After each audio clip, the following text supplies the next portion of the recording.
BJP ನಾಯಕರಿಗೆ Covid ಕಾಲದ ಸಂಕಷ್ಟ ಸುತ್ತಕೊಳ್ಳುತ್ತಾ ಇದೀಗ. ಕೋವಿಡ್ ಕಾಲದಲ್ಲಿ ಆಗಿರ್ತಕ್ಕಂಥ ಭ್ರಷ್ಟಾಚಾರ, ಮೋಸ, ಅನ್ಯಾಯ, ಕೋಟ್ಯಾಂತರ ರೂಪಾಯಿ ಗುಳು ಮಾಡಿರೋ ವಿಚಾರಕ್ಕೆ ಸಂಬಂಧಪಟ್ಟಂತೆ ಇದೀಗ ಬಿಜೆಪಿ ನಾಯಕರಿಗೆ ಟೆನ್ಷನ್ ಶುರುವಾಗುತ್ತಾ ಅಂತ ಕ್ಯಾಬಿನೆಟ್ ಮೀಟಿಂಗ್ ನಡೀತಾ ಇದೆ. ಇದರಲ್ಲಿ ಕೋವಿಡ್ ಹಗರಣದ್ದೇ ಚರ್ಚೆ ನಡೀತಾ ಇರೋದು. BS ಯಡಿಯೂರಪ್ಪನವರು ಶ್ರೀರಾಮುಲು ಸುಧಾಕರ್ ವಿರುದ್ಧವಾಗಿ ಸಾಕಷ್ಟು ಆರೋಪ ಇಲ್ಲಿ ಕೇಳಿ ಬಂದಿದೆ. ಸುಧಾಕರ್ ಅವರು ಮಂತ್ರಿಯಾಗಿದ್ದಾಗ ಏನು ಮಾಡಿದ್ದಾರೆ, ಶ್ರೀರಾಮುಲು ಅವರು ಮಂತ್ರಿಯಾಗಿದ್ದಾಗ ಏನು ಮಾಡಿದ್ದಾರೆ, ಯಡಿಯೂರಪ್ಪನವರು ಮುಖ್ಯಮಂತ್ರಿ ಆಗಿದ್ದಾಗ ಏನು ಮಾಡಿದ್ದಾರೆ, ಕೋವಿಡ್ ಕಾಲದಲ್ಲಿ ತಿಂದುಂಡು ತೇಗಿದವರು ಎಷ್ಟು ಜನ, ಯಾವೆಲ್ಲ ಲೀಗಲ್ಲು, ಯಾವುದು ಇಲ್ಲೀಗಲ್ಲು, ಯಾವಾಗೆಲ್ಲ ಅನುಮತಿ ಇತ್ತು, ಯಾವುದಕ್ಕೆ ಅನುಮತಿ ಇರಲಿಲ್ಲ, ಎಷ್ಟು ಕೋಟಿ ರೂಪಾಯಿಗಳು ಅನುಮತಿ ಇಲ್ಲದೆ ನುಂಗಿ ನೀರು ಕುಡಿದಿದ್ದಾರೆ ಎನ್ನುವ ವಿಚಾರಕ್ಕೆ ಸಂಬಂಧಪಟ್ಟಂತೆ ನಿವೃತ್ತ ನ್ಯಾಯಮೂರ್ತಿ ಮೈಕಲ್ ಡಿ ಕುನ್ಹಾ ಇವರು ಕೊಟ್ಟಿರ್ತಕ್ಕಂಥ ಇಂಟರಮ್ ರಿಪೋರ್ಟ್ ಕೋವಿಡ್ ಕಾಲದ ಹಗರಣದ ಬಗ್ಗೆ ಚರ್ಚೆ ಇದೀಗ ಮಾಡಲಾಗ್ತಾ ಇದೆ. ವಿಶೇಷ ತನಿಖಾ ತಂಡ ರಚನೆ ಮಾಡಬೇಕಿದ್ರ ಬಗ್ಗೆ ವರದಿ ಕೊಟ್ಟಿದ್ದಾರೆ ಅವರು. ತನಿಖೆ ನಡೀಲಿ, ಯಾರ್ಯಾರು ತಪ್ಪಿತಸ್ಥರಿದ್ದಾರೋ ಅರೆಸ್ಟ್ ಮಾಡಲಿ, ವಿಚಾರಣೆಗೆ ಒಳಪಡಿಸೋಣ ಅಂತ. ಇದು ಆಗಲೇಬೇಕು, ಸ್ಪೆಷಲ್ ಇನ್ವೆಸ್ಟಿಗೇಷನ್ ಟೀಮ್ ರಚನೆ ಆಗಲೇಬೇಕು ಇಲ್ಲಿ ಅಂತ ಹೇಳಿ ಸಚಿವರು ಕ್ಯಾಬಿನೆಟ್ನ ಮೀಟಿಂಗಲ್ಲಿ ಎಲ್ಲರೂ ಕೂಡ ಒತ್ತಾಯವನ್ನು ಮಾಡಿದ್ದಾರೆ.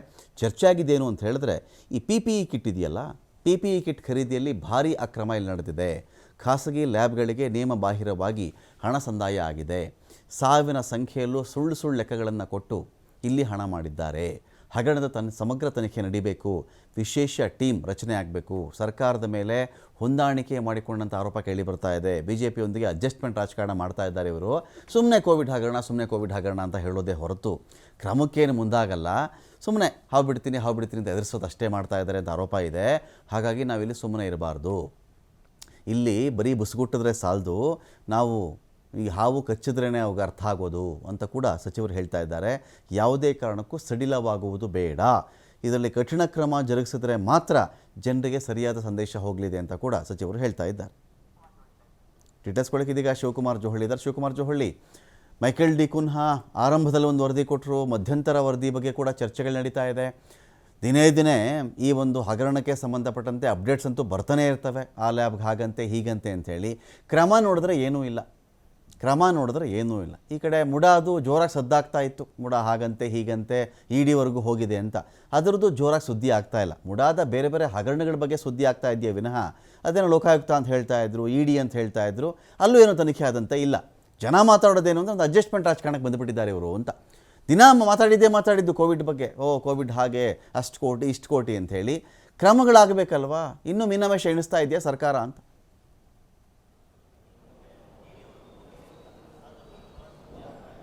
ಖಂಡಿತ ರಮಕಾಂತ್, ಕೋವಿಡ್ ಅಕ್ರಮಗಳ ಬಗ್ಗೆ ಇವತ್ತು ನಡೀತಾ ಇರುವಂತಹ ಮುಖ್ಯಮಂತ್ರಿಗಳ ನೇತೃತ್ವದ ಸಚಿವ ಸಂಪುಟ ಸಭೆಯಲ್ಲಿ ಚರ್ಚೆ ಆಗ್ತಾ ಇದೆ.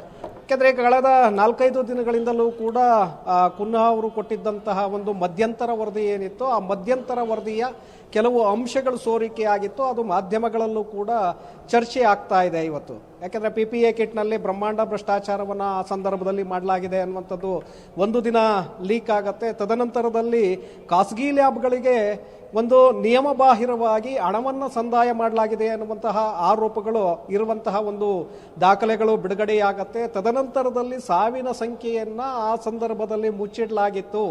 37,000 ಮಂದಿ ಮಾತ್ರ ರಾಜ್ಯದಲ್ಲಿ ಸತ್ತಿದ್ದಾರೆ.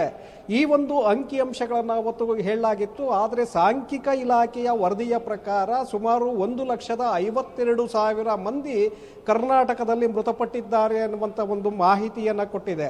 ಸೊ ಹಾಗಾಗಿ ಇಲ್ಲಿ ಅಜಗಜಾಂತರ ವ್ಯತ್ಯಾಸಗಳಿದೆ. ಇದೆಲ್ಲವೂ ಕೂಡ ಇಲ್ಲಿ ಅಕ್ರಮಗಳನ್ನು ಮಾಡಲಾಗಿದೆ ಅನ್ನುವಂತಹ ಆರೋಪಗಳೇನಿತ್ತು, ಅದಕ್ಕೆ ಪೂರಕವಾಗಿ ಇವತ್ತು ಸಂಪುಟ ಸಭೆಯಲ್ಲಿ ಚರ್ಚೆ ಆಗ್ತಾ ಇದೆ. ಈಗ ನೀವು ಹೇಳ್ತಾ ಇದ್ರಿ, ಒಂದು ಕಡೆ ಹಗರಣಗಳು ಬರುತ್ತೆ. ಈಗ ಬೇರೆ ಬೇರೆ BJPಯವ್ರ ಮೇಲೆ ಕೂಡ ಹಗರಣಗಳು ಬಂತು, ಕಾಂಗ್ರೆಸ್ನವ್ರ ಮೇಲೆ ಕೂಡ ಹಗರಣಗಳು ಬಂತು. ಇಲ್ಲಿ ಒಂದು ಕಡೆ ಅಡ್ಜಸ್ಟ್ಮೆಂಟ್ ರಾಜಕಾರಣ ನಡೀತಾ ಇದೆ. ನೀವು ನಿಮ್ಮ ಹಗರಣಗಳನ್ನು ನಾವು ಸುಮ್ಮನೆ ಜನರಿಗೆ ತೋರಿಸುವಂಥ ಒಂದು ಕೆಲಸವನ್ನು ಮಾಡ್ತೇವೆ, ಆದರೆ ಯಾವುದೇ ಕ್ರಮಗಳನ್ನು ತೆಗೆದುಕೊಳ್ಳೋದಿಲ್ಲ. ನಿಮ್ಮ ಸರ್ಕಾರ ಅಧಿಕಾರಕ್ಕೆ ಬಂದಾಗ ನಮ್ಮ ಹಗರಣಗಳ ಬಗ್ಗೆ ಕೂಡ ನೀವು ಬಾಯಿ ತೆಗಿಬೇಡಿ. ಈ ರೀತಿಯಾದಂಥ ಒಂದು ಹೊಂದಾಣಿಕೆ ರಾಜಕಾರಣ ಇಲ್ಲಿ ನಡೀತಾ ಇದೆ ಅನ್ನುವಂತಹ ಒಂದು ಸಂದೇಶ ಇವತ್ತು ಜನರಿಗೆ ಹೋಗಿದೆ.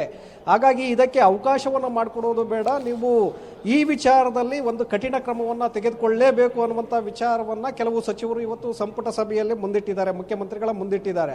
ಕೆಲವು ಸಚಿವರು ಈಗ ಏನು ವರದಿಗಳು ಬಿಡುಗಡೆ ಆಗ್ತಾ ಇದೆ, ಒಂದೊಂದೇ ಲೀಕ್ ಆಗ್ತಾ ಇರುವಂತಹ ಇದರಲ್ಲಿ ಒಂದೊಂದನ್ನು ಕೂಡ ನೀವು ತನಿಖೆಗೆ ಕೊಡಬೇಕಾಗತ್ತೆ. PPE ಕಿಟ್ ಸಪ್ರೇಟವಾಗಿ ತನಿಖೆಗೆ ಕೊಟ್ಟರೆ ಸೊ ಅದರ ಒಂದು ಸತ್ಯಾಂಶ ಹೊರಗೆ ಬರುತ್ತೆ, ಲ್ಯಾಬ್ಗಳಿಗೆ ಕೊಟ್ಟಂಥದ್ದು ಸತ್ಯಾಂಶ ಹೊರಗೆ ಬರುತ್ತೆ. ಹಾಗಾಗಿ ನೀವು ಬಿಡಿಯಾಗಿ ನೀವು ವರದಿಯನ್ನು ಕೊಡಿ ಅನ್ನುವಂತಹ ಒಂದು ಸಲಹೆಗಳು ಕೂಡ ವ್ಯಕ್ತವಾಗ್ತಾ ಇದೆ. ಆದರೆ ಈಗ DK ಶಿವಕುಮಾರ್ ಅವರ ನೇತೃತ್ವದಲ್ಲಿ ಸಬ್ ಕಮಿಟಿಯನ್ನು ರಚನೆ ಮಾಡಿರೋದ್ರಿಂದ ಸಬ್ ಕಮಿಟಿ ಕೋವಿಡ್ ಮಧ್ಯಂತರ ವರದಿಯನ್ನು ಆಧಾರವಾಗಿಟ್ಕೊಂಡು ಅದನ್ನ ರಿಪೋರ್ಟ್ ಶಿಫಾರಸುಗಳನ್ನು ಸರ್ಕಾರಕ್ಕೆ ಮಾಡಬೇಕಾಗತ್ತೆ, ಆ ಶಿಫಾರಸುಗಳ ಅನ್ವಯ ಮಾಡಬೇಕಾಗತ್ತೆ.